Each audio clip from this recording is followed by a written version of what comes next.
In this problem, we're going to set up the applet to tell us probability distributions that go with a normal distribution curve. There are two applets. One is the one I shared on the worksheet in class, and the other one is one that's in StatCrunch, and either one is fine. They both have the nice advantage that you can set their parameters to be appropriate for any normal distribution as long as you know the mean and standard deviation. And you can ask a variety of questions, and it will show you the visual shading of the curve as well as the answer, and that does help to make sure that the answer makes sense. So in this case, they tell us about a distribution of heights of 10-year-old boys. And so the first thing we need to do is find the parameters, and they call them what they are. So they use the Greek letter mu for the mean, 55 inches, and they use the Greek letter sigma for the standard deviation, 5 inches. So if you open the one of the applets, those are the two things you'll be able to enter, and that will be the same for every part of this problem. The first question here asks us, what's the proportion of 10-year-old boys that are tall enough to ride the roller coaster? So we have to read the question to see what that means. Up here it says that to ride the roller coaster, you have to be at least 56 inches tall. And so if we wanted to state this in terms of probability, we would say they're asking me for the probability that a given height, and I just use the letter x for a generic variable that I don't know. So here x is height, is at least 56 inches. So I want height at least 56 inches. And so I know if I'm visualizing this, I know I should have a standard normal distribution that's supposed to be symmetric, centered at the mean, 55, and I could do 1, 2, 3 standard deviations, 1, 2, 3 standard deviations, and label it.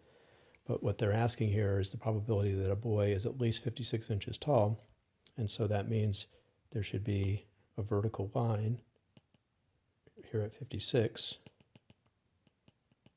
and at least 56 inches tall means 56 or more, so it'll be shaded this way because this is where the bigger numbers are.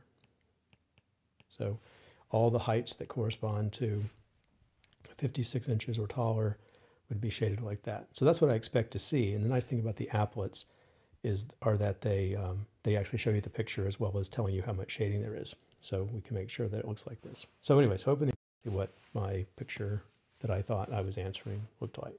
The first question, 0.4207. The second question is set up exactly the same way. The rule for riding the smaller roller coaster is you have to be at least 50 inches to ride the smaller roller coaster. So that means I'm thinking about the probability that x is at least 50. And on my picture, I can modify my picture because I can erase. So I can redraw this. So 50 is down here, and I'm shading like this. So it's still 50 or more. It's still a minimum height requirement, but that's the shading that I should see in my applet.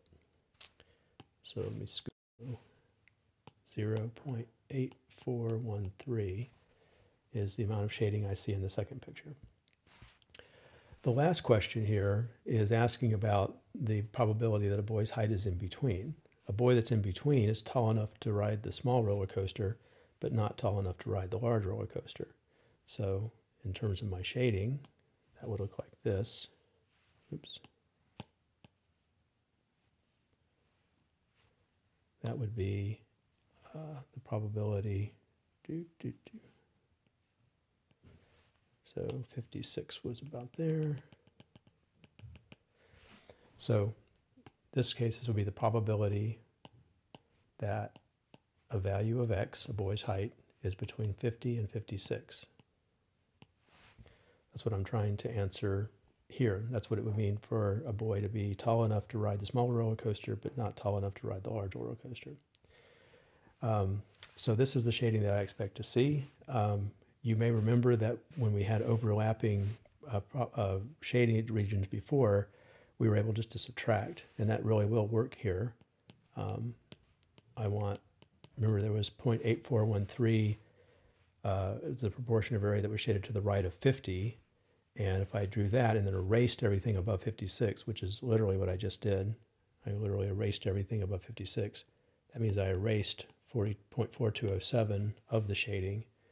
And so I know it's going to end up being 0.4206, more or less, because it could be rounded differently at the end, but that ought to be the answer. But I can also make the applet, tells me, even if I didn't notice, but that will be the answer. 0.4206 will be the answer to the part C.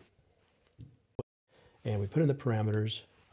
This is a screenshot, so I can't actually interact with it, but you can see here I've put in 55 and 5. Those were the two things I was given, and they do call them sigma and mu, so that we're sure that really is what it's supposed to be. We want to have the upper tail probability, which means it's going to be shaded on the upper side. And the number we want to start shading at is given here. That's 56. And so you can see it drew a line at 56, and it shaded everything to the right. And then, so once I have that set up, it tells me that the amount of area that I see shaded is 42% right here. It also says that here. And the nice thing is that if you have it shaded the wrong way, you can also see the other one. So if you meant to shade this side, you can see right away that that's what that is, and not have to redo it. But it's shading to the right, the upper side, because I have upper tail here chosen. So 0.4207 is the answer over that region. So notice I didn't change nothing in the entire problem. These numbers never change. I'm always talking about this distribution of 10-year-old boys' heights that have a mean of 55 and a standard deviation of 5. So every question is about that. So I never changed these. I'm still looking at an upper tail, shading this way, and now I'm changing my x value to 50 is where I start. So now this looks exactly like the picture I had drawn, and it tells me that the proportion that's shaded is 0.8413. The setting here that I can change, where instead of being an upper or lower tail, I can make it an interval, meaning that it's going to show me the stuff in between. And if I tell it I want to see the things in between 50 and 56, which matches the notation I just wrote down, then it will draw this shading, and you can see that it's labeled, the shaded part is the in-between part, looks exactly like my picture, and it's labeled at 42.06% or 0.4206. So that's what I expected.